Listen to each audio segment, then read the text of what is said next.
ونؤمن به ونتوكل عليه ونعوذ بالله من شرور أنفسنا من يهد الله فلا مضل له رب العالمين আপনি আমার সারা দুনিয়ার এই মানুষের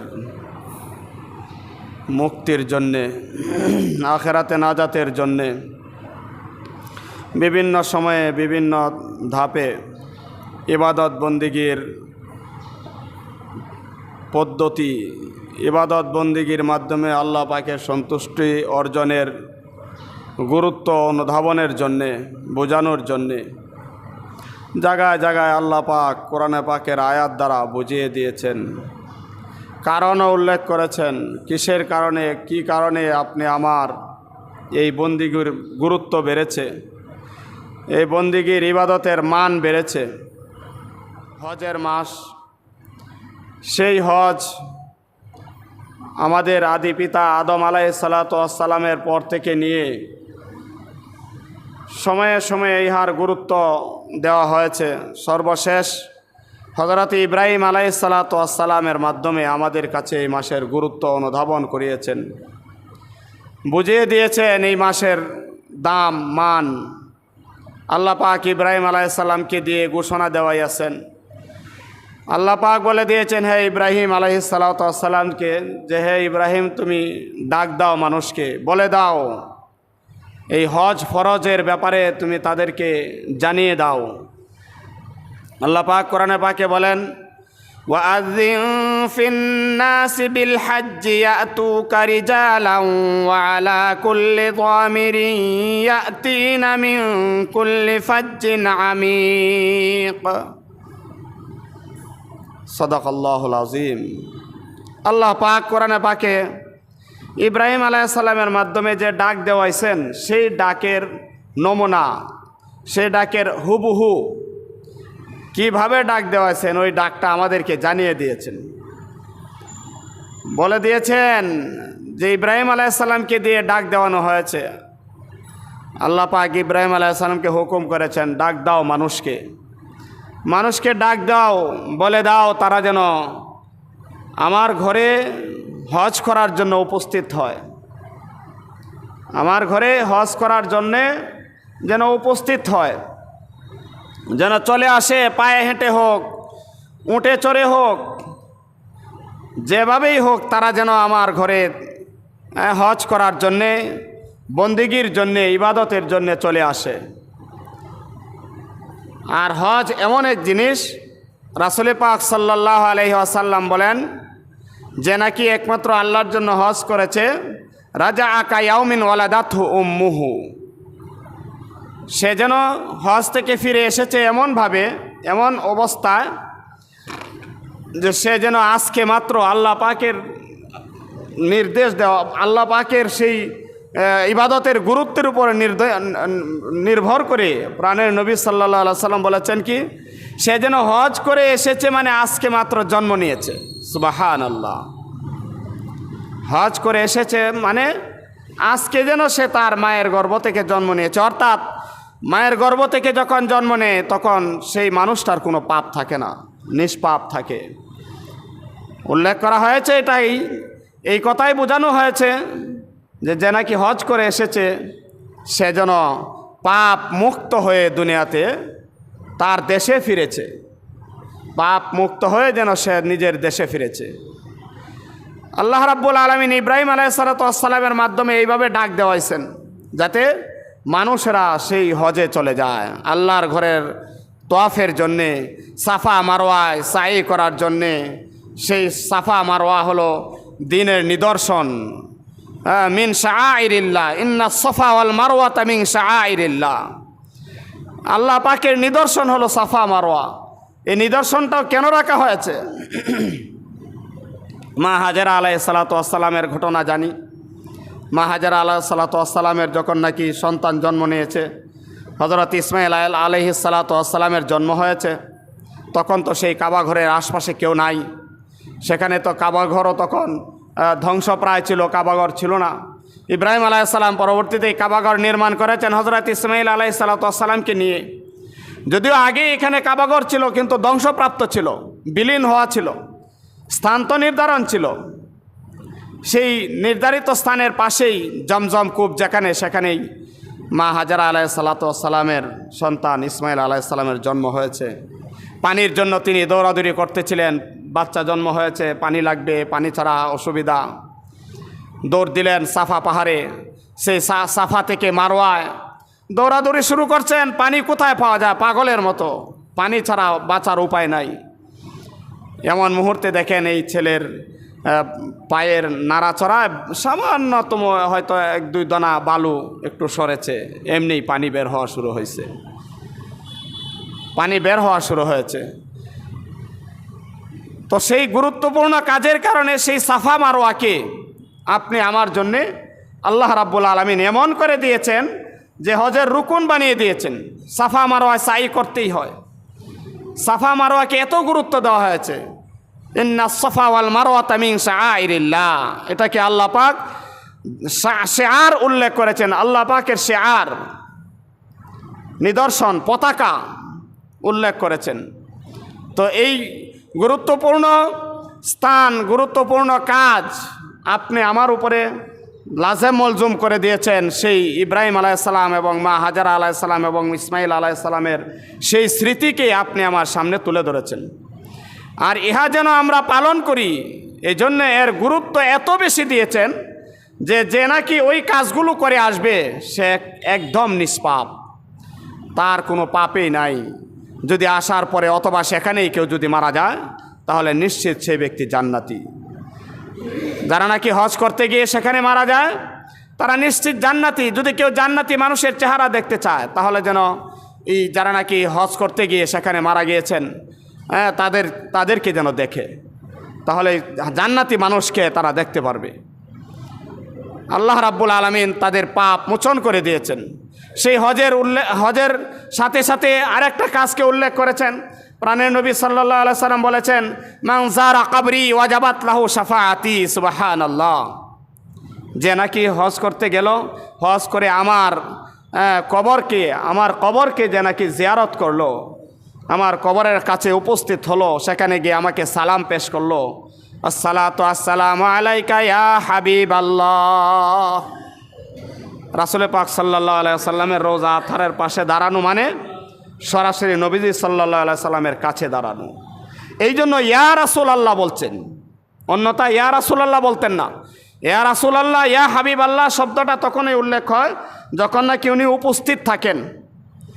অন্যথায় দুরূদ শরীফ, সালাম, আল্লাহুম্মা সাল্লি আলা মুহাম্মাদ ওয়া আলা আলি মুহাম্মাদ, আল্লাহুম্মা সাল্লি আলা মুহাম্মাদিন নবীল উম্মি, অনেক দুরূদ, অনেক সালাম আছে দূর থেকে সালাম পাঠালে।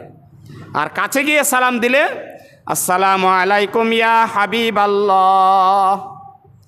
রাসূল পাক সাল্লাল্লাহু আলাইহি সাল্লাম বলেন, যেই ব্যক্তি নাকি আমার কবর জিয়ারত করেছে, আমার কবরের পাশে এসে সালাম দিয়েছে, আমার উপরে ওয়াজিব হয়ে যায় তার মাগফিরাতের জন্য সুপারিশ করা। বলেন না সুবহানাল্লাহ।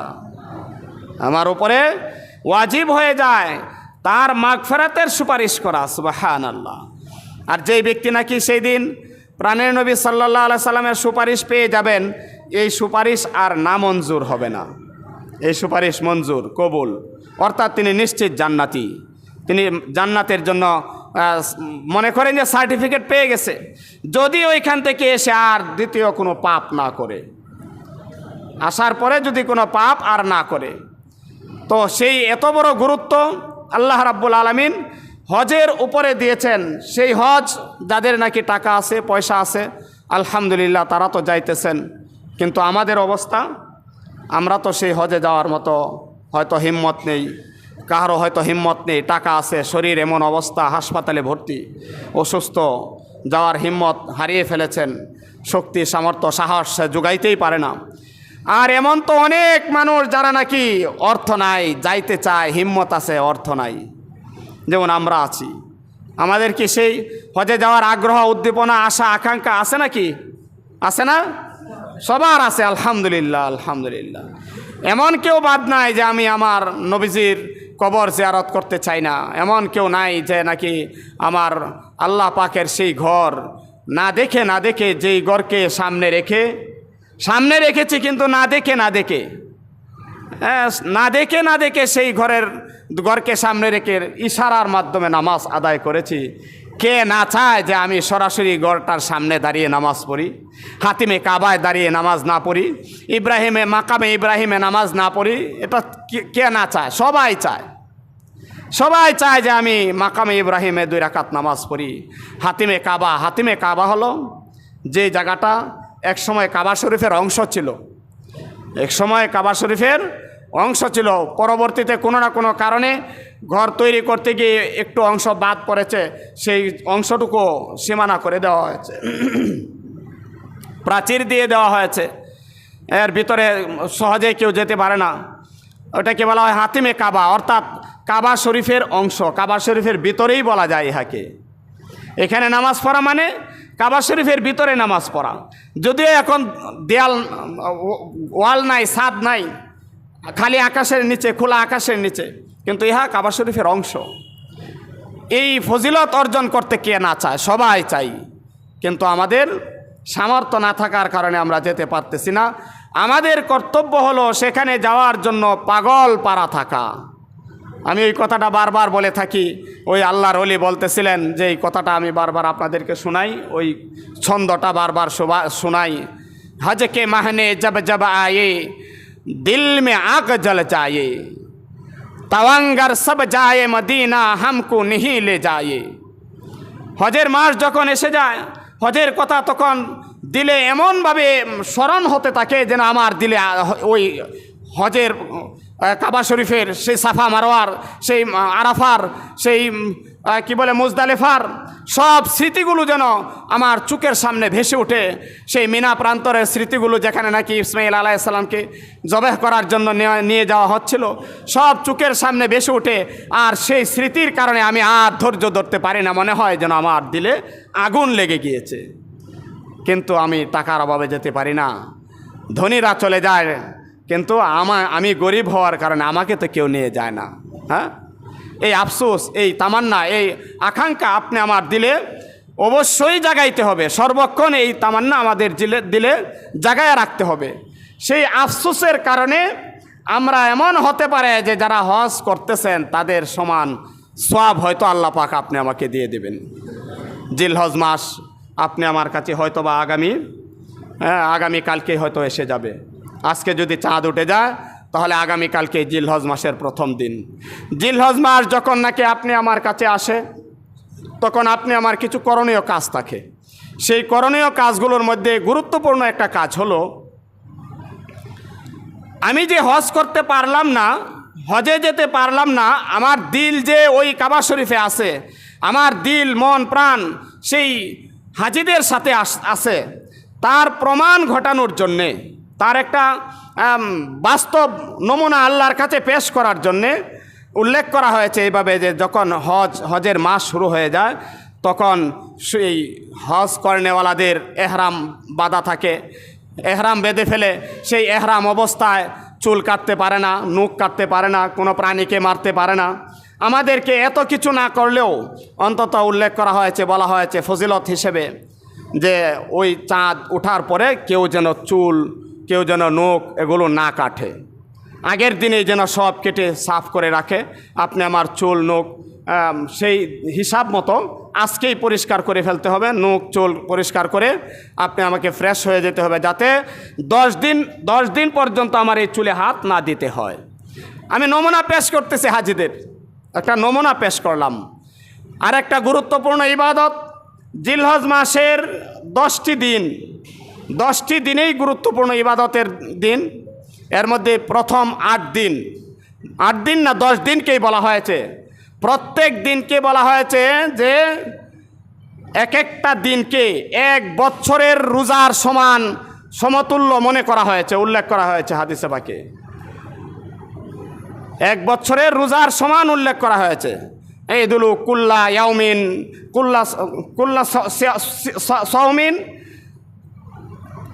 সাওমিন মিনহা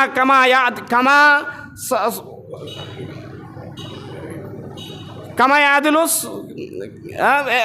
সানাতিন, যে সে যেন একটা রোজা রাখলো মানে 10 দিনের 10টা রোজায় এক একটা বৎসরের সমান রোজা রাখলো, বলেন না সুবহানাল্লাহ। এক এক বৎসরের সমান রোজা রাখলো। আর বলা হয়েছে এক রাত্রির ইবাদত, এক রাত্রির ইবাদতকে উল্লেখ করা হয়েছে যে সে যেন একটা শবে কদরের সমান ইবাদত করেছে, সুবহানাল্লাহ। এই জন্য জিলহজ মাসের চাঁদ ওঠার পর থেকে নিয়ে আপনি আমার ইবাদতের মাত্রা বাড়িয়ে দেওয়া। আরে আল্লাহ পাক তো আপনি আমাকে সৃষ্টি করেছেন ইবাদতের জন্য, সৃষ্টি করেছেন ইবাদতের জন্য। কোরআনে পাকে উল্লেখ করেছেন, আমি তো তোমাকে সৃষ্টি করতাম না, একমাত্র আমার ইবাদতের জন্য সৃষ্টি করেছি। ওমা খালাকতুল জিন্না ওয়াল ইনসা ইল্লা লিয়াবুদুন। কোরআনে পাকে আল্লাহ পাক বলেন, তোমাকে তো এবং মানুষকে এবং জিনকে একমাত্র ইবাদতের জন্য সৃষ্টি করা হয়েছে। সারা বছর যদিও আমরা বেশি বেশি ইবাদত, বেশি বেশি রোজা নাও রাখতে পারি, অন্তত জিলহজ মাসের চাঁদ ওঠার পরে আপনি আমি যেন লাগাতার 9টি রোজা রাখতে পারি। লাগাতার 9টি রোজা যদি রাখতে পারি, প্রথম দিন থেকে নিন 9 দিন পর্যন্ত। ঈদের দিন তো আর রোজা নাই, ঈদের দিন রোজা না থাকলেও যারা কুরবানি করেন তারা সেই হাজিদের মতো একটা নমুনা পেশ করার কথা বলা হয়েছে, যে মুস্তাহাব একটা আমল বলা হয়েছে যে ঈদের দিন সুবে সাদিকের পর থেকে নিয়ে কুরবানি করার আগ পর্যন্ত কোনো কিছু না খাওয়া। এই জন্যে যে কুরবানির গোশত দিয়ে আল্লাহ পাক খাওয়ার দাওয়াত দিয়েছেন আপনি আমাকে, সেই আলোচনা আরেকদিন হবে, আগামী জুমায় হবে কোরবানির উপরে। তো বলতেছিলাম যে সেই ঈদের দিনও না খাওয়া, কুরবানির আগ পর্যন্ত না খেয়ে থাকা, এর আগ পর্যন্ত 9 তারিখ পর্যন্ত আপনি আমাকে রোজা রাখা এবং প্রত্যেক রাত্রিতে ইবাদত করা। উল্লেখ করা হয়েছে যে প্রতি রাত্রির ইবাদত এক বছরে এক শবে কদরের ইবাদতের সমান, আর প্রতিদিনের রোজা এক বছরের রোজার সমতুল্য, সুবহানাল্লাহ। আর 9 তারিখের রোজাকে উল্লেখ করা হয়েছে যে ওই তারিখের রোজা হলো এমন ফজিলতপূর্ণ যে নাকি সেই 9 তারিখে রোজা রাখবে সেই ব্যক্তির পূর্বের এবং পরের পূর্বাপর 2 বছর, অর্থাৎ আগের 1 বছর এবং পরের 1 বছরের গুনাহ আল্লাহ পাক মাফ করে দেন, বলেন না সুবহানাল্লাহ। এত ফজিলত দেওয়া হয়েছে শুধু একটি রোজার দ্বারা। তাই আমরা চেষ্টা করব, জিলহজ মাস তো এসেই গিয়েছে প্রায়, আগামীকালকেই হতে পারে জিলহজ মাস। যদি চাঁদ উঠে যায়, যাদের সামর্থ্য আছে, শক্তি আছে, রোজা রাখবেও, আজকেই সেহেরি খাবো। আজকে যদি সেহেরি খায়, সেহেরির শেষ টাইম হবে 3টা 34 3টা 34 সেহেরির শেষ টাইম। আমরা এর আগেই উঠে 2 রাকাত নামাজ পড়ব তাহাজ্জুদের। প্রতি রাত্রের ইবাদত, যেমন রাত্রের ইবাদত শবে কদরের রাত্রির ইবাদতের সমান হয়, যদি চাঁদ উঠে তাহলে এই রাত্রিটাও সেই মানের রাত্রি, যদি চাঁদ উঠে যায়। তো এই জন্য আমরা ওই রোজা রাখার নিয়ত করি। চুল নখ যাদের লম্বা হয়ে গেছে, যারা এমনিতেই তো শুক্রবার দিন কাটা সুন্নত, শুক্রবারে চুল নখ কেটে পরে আসা সুন্নত, যদি কেউ না করে থাকি, আজকে জুমার পরে গিয়ে আমরা চুল নখ কেটে পরিষ্কার পরিচ্ছন্ন হয়ে যাই এবং রোজা রাখার ফিকির করি। আল্লাহ পাক আপনি আমার এই সামান্যতম ইবাদতের উসিলায় আপনি আমার জীবনের সমস্ত গুনাহগাতা মাফ করে দিতে পারেন। আল্লাহ রাব্বুল আলামিন আপনি আমাকে মাফ করার জন্য কত পয়েন্ট তৈরি করে রেখেছেন, কত সুযোগ দিয়ে দিয়েছেন। আল্লাহ পাক তো জানেনই আমরা সারা বছর এইভাবে দুনিয়ার সব কিছু ফেলে ইবাদত বন্দিগিতে লেগে থাকতে পারবো না। এই জন্য বিশেষ সুযোগগুলো অন্তত আমরা ধরি, বিশেষ সুযোগগুলো ধরে রাখি, যাতে আমাদের দ্বারা আল্লাহ পাকের সন্তুষ্টি অর্জন সহজ হয়ে যায়। যদি আমি সেই জিলহজ মাসের গুরুত্ব আপনি আমার মাঝে না থাকে, যদি গুরুত্ব না দেই, আর শুধু মনে করতে থাকি যে আল্লাহ পাক তো ক্ষমা করবে নেই, ক্ষমার আশা নিয়ে বসে থাকি, তাহলে ইহা বোকামি ছাড়া আর কিছু না। রাব্বুল আলামিন সুযোগ দিয়েছেন, সুযোগ গ্রহণ করলাম না, আর শুধু আশা নিয়ে বসে রয়েছি। কেউ তো আছে এরকম যে গুনাহ হয়ে গেলে তওবা করলেই তো আল্লাহ মাফ হয়ে যাবে, সমস্যার কিছু নাই, অতএব আমরা যেভাবে পারি না পারি দিন চালাইতে থাকি, তওবা একবার করে নিব, সব মাফ হয়ে যাবে। তওবা একবার করে নিব, সব মাফ হয়ে যাবে। এত বড় আশা করাটা আপনি আমার জন্য এমন হবে, ফকির যেমন যদি চিন্তা করতে থাকে যে আমি জাহাজের ব্যবসা শুরু করব, বিদেশের সাথে এক্সপোর্ট ইম্পোর্ট ব্যবসা আমি করব, তার জন্য যেরকম বোকামি গ্রামের ভাষায় বলে যে এই আদার ব্যাপারই জাহাজের খবর নেই, বলে কি না? আমাদের অবস্থাটাও এরকম হয়ে যাবে। আমলের নামে কোনো খবর নাই, এত সুযোগ দেওয়ার পরে সেই সুযোগের কোনো খবর নাই। আমরা আশা নিয়ে বসে রয়েছি যে আল্লাহ তো ক্ষমা করেই দিবেন। আল্লাহ আমরা ক্ষমা করতো না, তো কারে ক্ষমা করব। এত বড় আশা করা আমাদের জন্য বোকামি ছাড়া আর কিছু না। এই জন্য আমি অনুরোধ করব, যদি এই মাসেই আজকেই যদি চাঁদ উঠে যায়, তাহলে কালকে থেকেই আমরা সেই জিলহজ মাসের 10টা দিন 9টা দিন আমরা পুরাপুরিভাবে আল্লাহকে পাওয়ার আশা নিয়ে কাজ করতে থাকব।